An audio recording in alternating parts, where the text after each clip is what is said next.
주진우의 이슈 해설.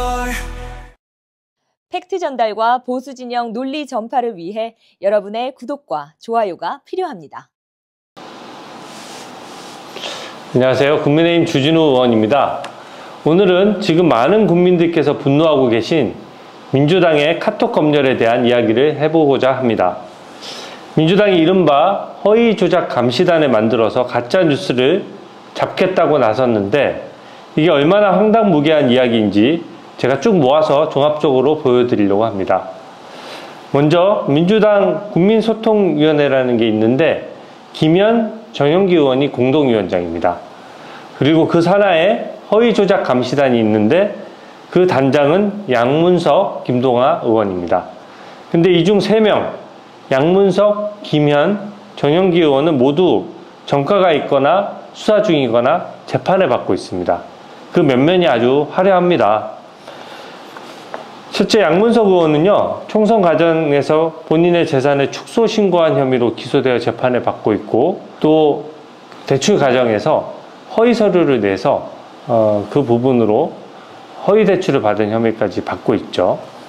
그리고 김현 의원은 아시다시피 음주 후에 대리기사를 폭행해서 물의를 일으킨 적이 있고요. 정영기 의원은 전당대회에서 돈봉투를 받은 혐의로 지금 수사를 받고 있는데 1년째 제대로 그 소환에 응하지 않고 있어요. 조사를 1년 넘게 거부하고 있는 것이죠.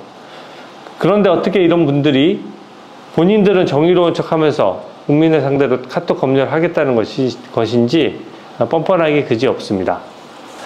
먼저 정영기 의원은 지난 11일 기자회견에서 이런 말을 했습니다. 영상 보시죠.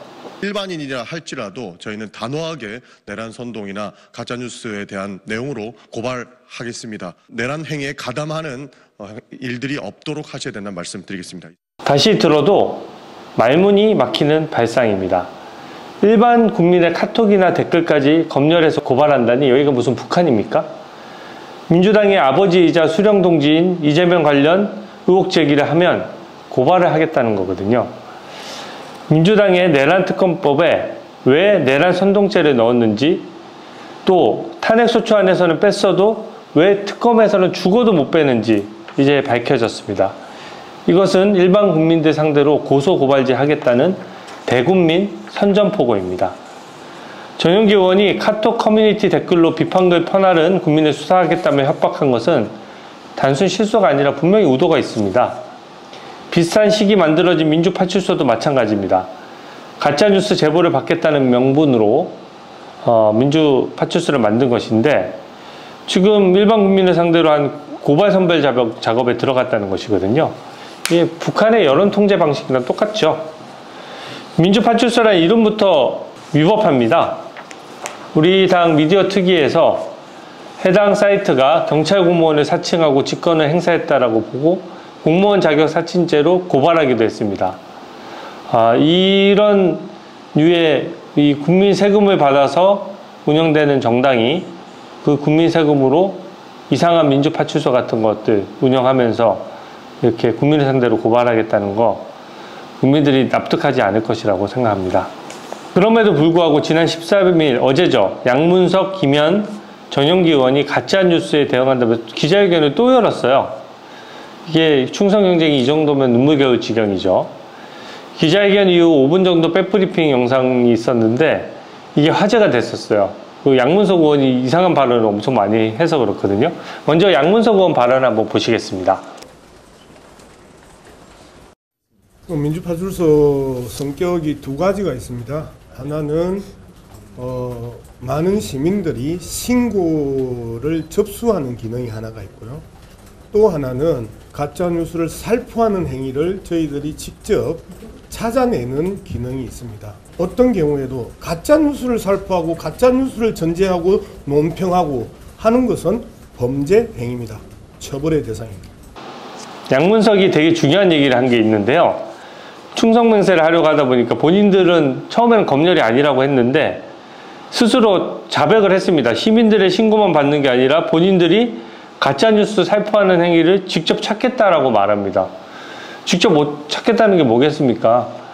계속해서 카톡을 어디 돌아다니는 글이 있으면 그 역추적해서 누군지 밝혀내고 직접 그 가짜뉴스를 선별해서 본인이 정의의 사도인 것처럼 고발하겠다는 것이거든요.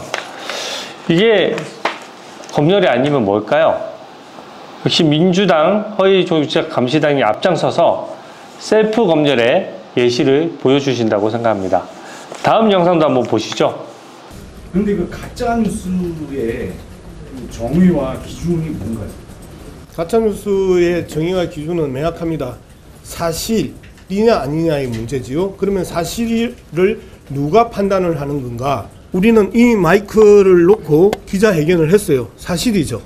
그런데 했다고 하더라 라고 하면서 어디서 그런 기자회견을 하냐라고 공격하는 사람들이 있지요.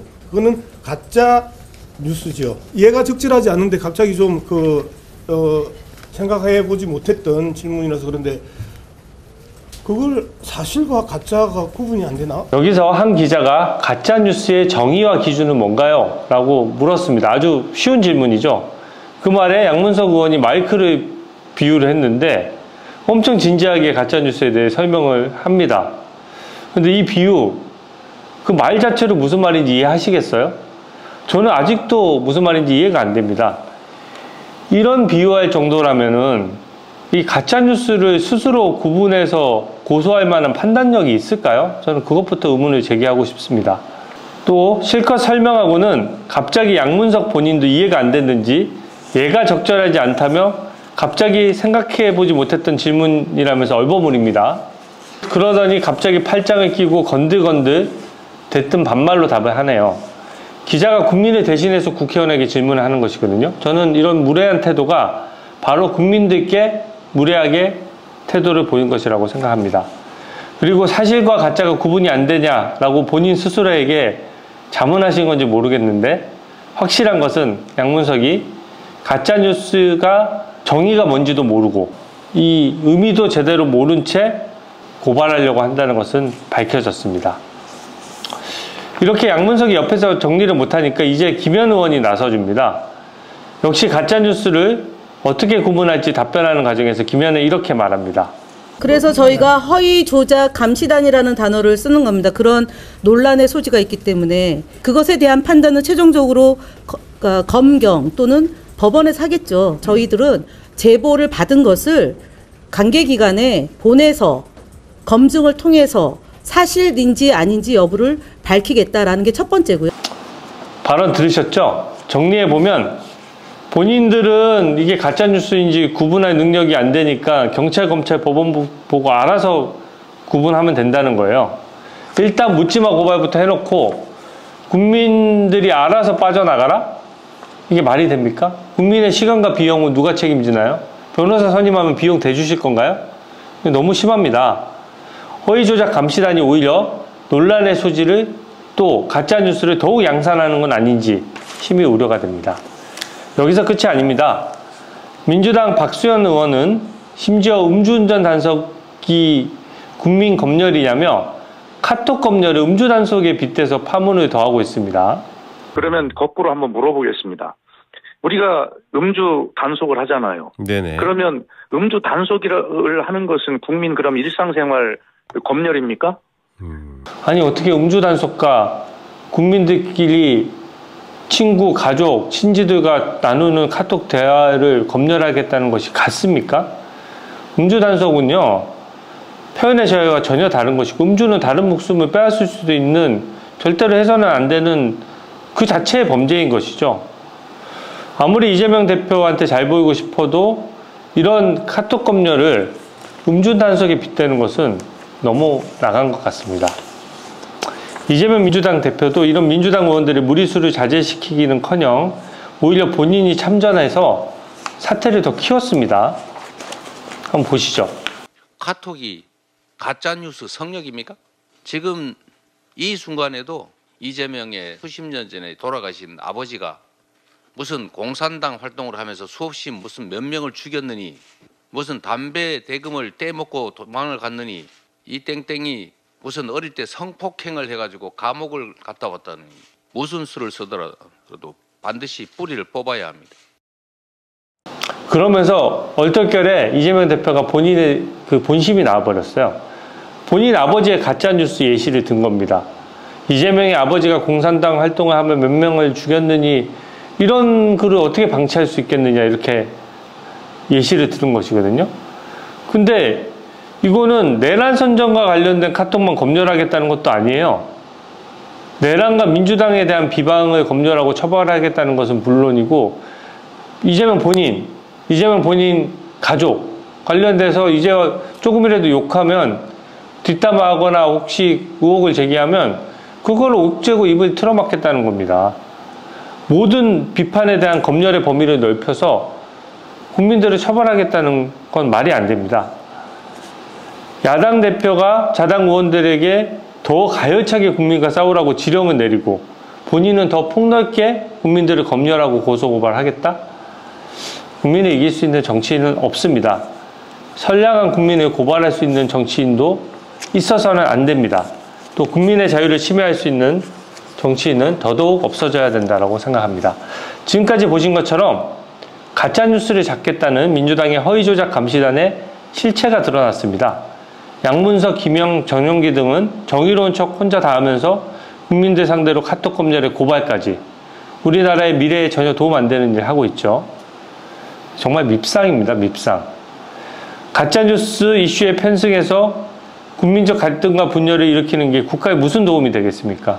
오히려 본인들 수사나 재판부터 제대로 받고 본인들 정가 가지고 더 반성하고 그렇게 하는 것이 국민에 대한 도리 아니겠습니까? 오늘 해설은 이것으로 마치겠습니다. 고맙습니다.